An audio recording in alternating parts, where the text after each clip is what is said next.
Hello, I'm BuggRat, and hundreds of millions of people have played Minecraft now, and almost every single one of them will have done the same exact thing on their first day, which is punching some wood and making a crafting table. But what if you could skip this process entirely? What if you could come back and do this after you'd killed the Ender Dragon? Well, of course that would be entirely ridiculous and just not possible, except wait, maybe. I mean, it does seem like you really do need to chop down wood and make a crafting table to do just about everything in Minecraft, but just like the rest of the tech tree, there are actually multiple ways to do everything, and this does include getting as far as killing the Ender Dragon, because you need to go to the Nether to do that on 99.99999% of seeds.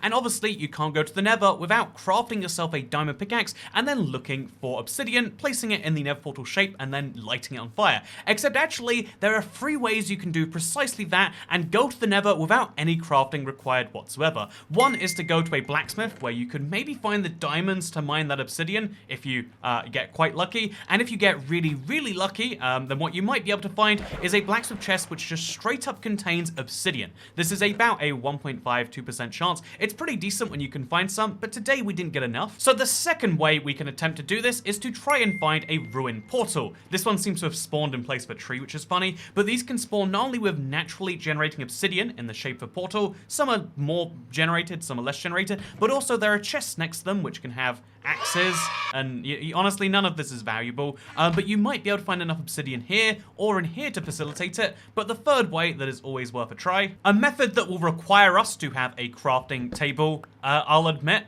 although also we can get some free bread while we're here, and we can even get a bed if we need one. I don't think we do, but it's always worth having.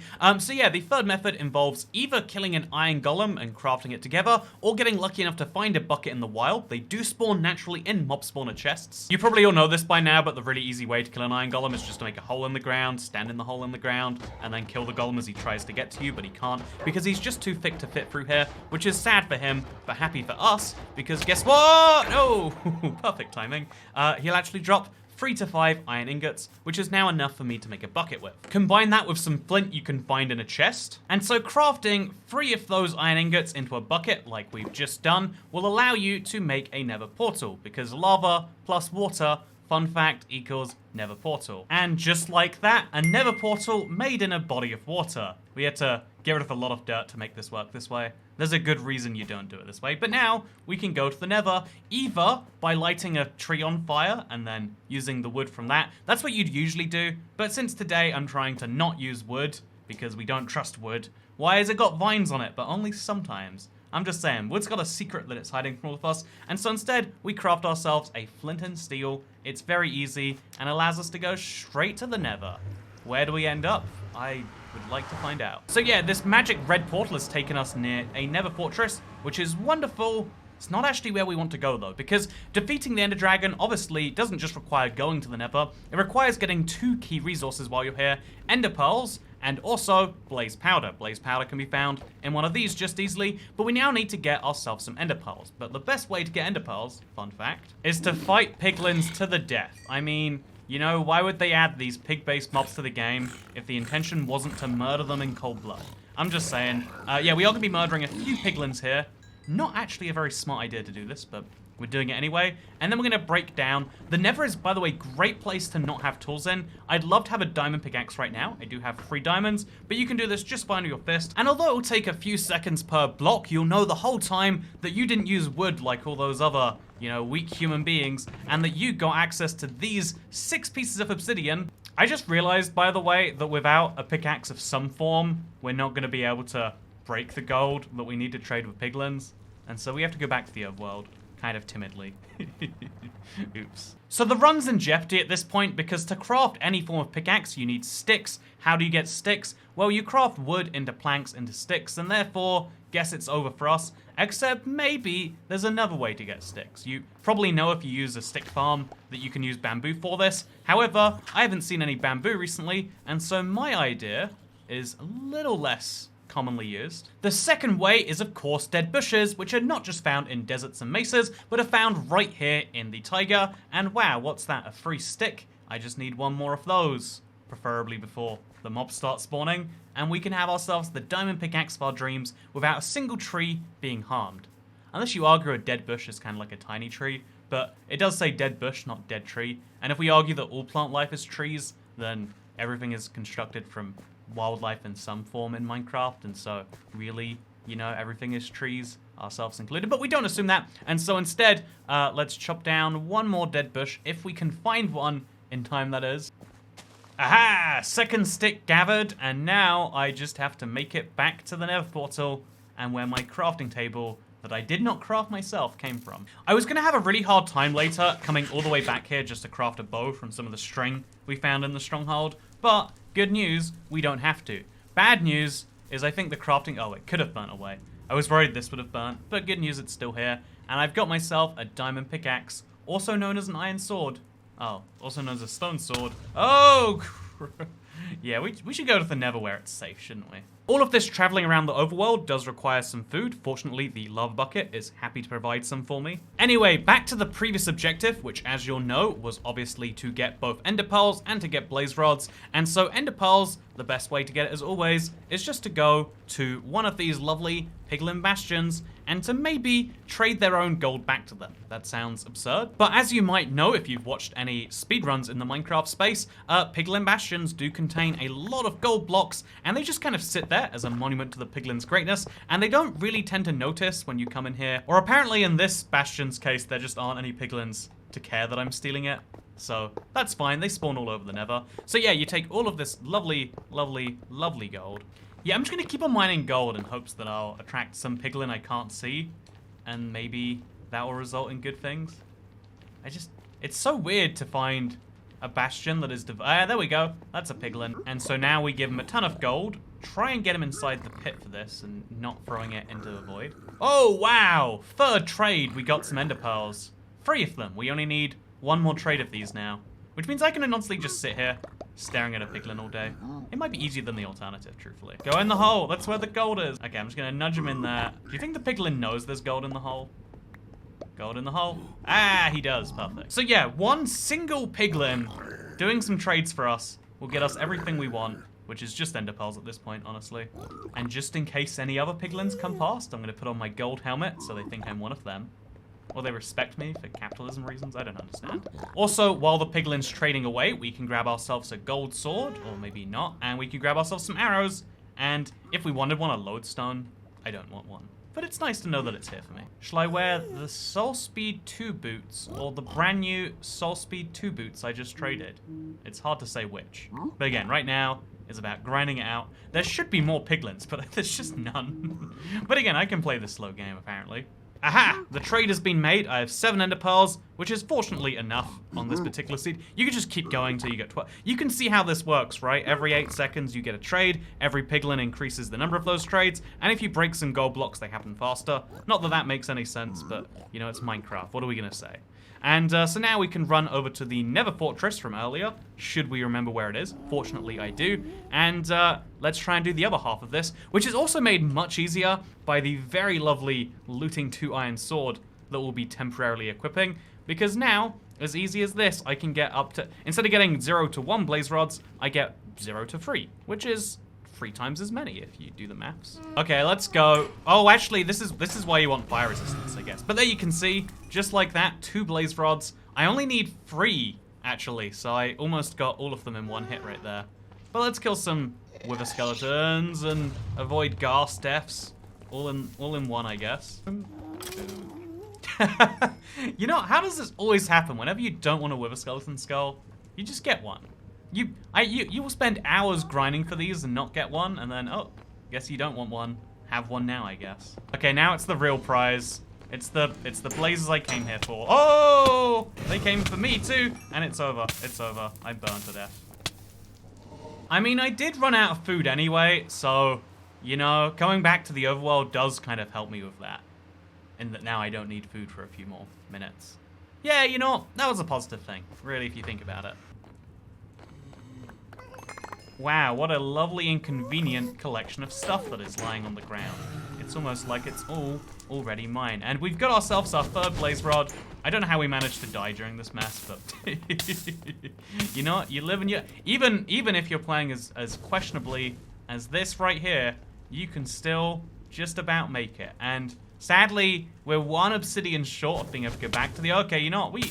We don't get to... Oh, we don't get to have retrospectives right now. We've just got to survive, I think. See how many more blazes there are now that I actually am not looking to kill them? It's a cruel game played on us by Mojang. Now we take the ender pearls, we take the blaze powder, we combine them together, and all of a sudden, we've got a way to find our stronghold. And also then to put the IF enders in there that we're going to need to beat the game. Obviously, this seed, you might be able to guess, is already known to us. I don't know how you'd guess that. Was it the insane chest loot or anything else like that? Nah, probably not that. I do need some food, which is going to come in the form of all these lovely sheep that happen to spawn around here. Just all of you going to be a little bit on fire for now. And then we kill them with looting, and that becomes a lot of very good, high-quality mutton, I think. This portal I've just found is a perfect example of how just 4 obsidian really is enough to complete one of these. 1, 2, 3, 4. Could have even done it without using a single bucket, which is wonderful. There's also a clock in here, which I don't value. I mean, even if the boots aren't that good, you've got to love the concept of being able to just run in water like this. My life could be made so much easier if right now I just chopped down some wood, got some planks, and used those blocks to help me with the Ender Dragon fight, and indeed getting in there, but I shall not do so. Okay, let's be honest. I think we've proved at this point that we've bypassed chopping down wood on the tech tree, and that's because Minecraft is a game of giving you multiple different ways to do something, and even the earliest points on the path can be avoided if you know enough about your Minecraft world to not need to do so. And so that's why I can pass all these trees, genuinely not needing to punch them, and yet still being pretty sure that we'll get to the end, and relatively sure we'll beat the dragon. Okay, here is the real people's stronghold, and as you can see, it's got chests containing more gold. Could go back and trade with piglins if we wanted to. Get some more ender pearls maybe. Also contains an ender pearl. That's actually really great. I guess we only ever needed 5 ender pearls, huh? Also contains another iron sword. But even better than that, there's 2 iron and some bread in here. Okay, the bread's going to be a backup food. That's actually genuinely good. And it's also going to be the place I dump all the weird garbage we picked up. Because we are going for the big leagues now. And the big leagues means killing ourselves a silverfish spawner and placing our IF enders down in here. This is one of those incredible seeds, by the way, for like kind of like beginner speed running. Not like, again, if you want to beat the game in 3 minutes, this isn't the seed you use, but if you want to beat the game in 10 minutes and do it like relatively easily without knowing all the speedrun strats, this is the one I recommend using because we're about to go to the end. I don't even know if we're prepared for this. I guess only way to find out is to try, right? So this is the end. I'm gonna just, you know, ender pearl to the center. Might as well save ourselves. I mean, it's only taken us about an hour so far. Might as well speed run the finisher. So yeah, the end seems like an intimidating place because you have to take down all these towers if you want to kill the ender dragon. The truth is, you genuinely don't need to. Just like how crafting seems essential, all you gotta do is get right in here, and then the magic happens. Wow, look at that. Actually, we're gonna fire an arrow through the dragon's neck. And that's going to help us even more, because our dragon is dead. Should have brought a better sword, huh? Oh no. Okay, we're using the diamond pickaxe, I guess. There we go. I'm going to fire a little closer towards the neck. And there we go, double damage. It's wonderful. Whether it's intended or not is actually debated, but they've not fixed it for as long as the dragon has existed on Bedrock, so, you know, you can use that information how you like. And we can use this information to tell us that, yes, the dragon is very much going to die. Try to take down as many of the towers while she's flying towards them is my pro tip, because then you get some extra damage in. Oh yeah, see that little bonus damage we got in? That's what you want in life. Speaking of things you want in life, dead dragon, a little bit closer to being a reality. But yeah, as you can see, the dragon's not fully healing in between phases. She's healing a little bit, and you know, it's probably helped by the endermen that are, oh, why are you doing this to me? Why do you pick now as your moment? Oh, invisible end acid. I knew something would get me. So I may have made a mistake in coming back to the end without a single block on me, because I don't think I can make it back up to the portal without punching an enderman to death, maybe? See, this is why, pro tip, dying is actually good for you. Earlier, it got me my hunger back. Today, oh look, the end islands. Just now, it's gonna save me all the effort of punching one of these blocks. Can't be bothered with that, so you just jump off backwards, call it a day, and you get some easier blocks in the overworld. Or will I get those blocks in the overworld, or will I be beaten by, oh, okay, you know what, 2 blocks, that'll do it. By the way, if you want to watch full footage of this entire video, including me punching endstone blocks because I brought too few blocks to the end with me, then you can do that. I used to do for these long form videos, like leave it in the description, but like it has to stay unlisted, so it's a whole pain. So I'll actually do it as a member only exclusive. That way, if you really want to watch it, you can join the channel, or you've probably already joined the channel, and you can check it out via the member community page. And yeah, I don't recommend watching the full hour-and-a-half of this nonsense, but you totally can, because yeah, here I am back in the fight, got my diamond pickaxe, got my ender pearls, and I'm ready to slay a dragon. She's not ready to be slayed though. My entire strategy revolves around not looking anywhere she doesn't want me to. You know, I respect ladies when they are Minecraft bosses, and I will only put my gaze where it is specifically requested. By the way, without really much forethought, this one has gone really well for me. So as long as she comes back real soon, I'm out of arrows. I can't do anything to help with that. Oh, she is gonna... No, she isn't going to. It's a lie. Oh, and I looked at an enderman too. Oh no, I do have arrows. Perfect. Okay. There she is, coming back to the center. What I love to see. Oh, what I don't love to see is the enderman. But I've got this handy little place where I can wait out these attacks. Oh, okay. The problem with this is enderman will just teleport next to here anyway, even if they have no beef with you. And it's like, please, could we not? I've got a dragon, a real boss, like a real mob I want to kill. Not one of you fake fellas. Okay, we're just gonna go in, do this as fast as we can. She's gonna fly away, and we'll deal with them now. I think the dragon just killed the enderman, actually. Good job, dragon. You know, I appreciate that. Oh, here we go. Look at that. Loads of towers are still left up. And yet here I am, about to finish off the dragon. Or maybe not, you know. Definitely said it prematurely. I don't know what's caused this, but I'm loving it nonetheless. This is a dead dragon, and look at my inventory. Do you see a single piece of wood? You do not. And so now that we've collected enchanted tools, been to the Nether, and defeated the dragon, of course, I'm finally ready to do the important step of chopping down some wood, because this is the logical point in the game when you're meant to do that. I hope you'll enjoy this video. Make sure to subscribe or join and become a member if you want to see the full-length version of this, but also encourage more of these challenge videos in the future. And I thank you all very much for watching, because I'll see you in the next one. Have a good day. Goodbye.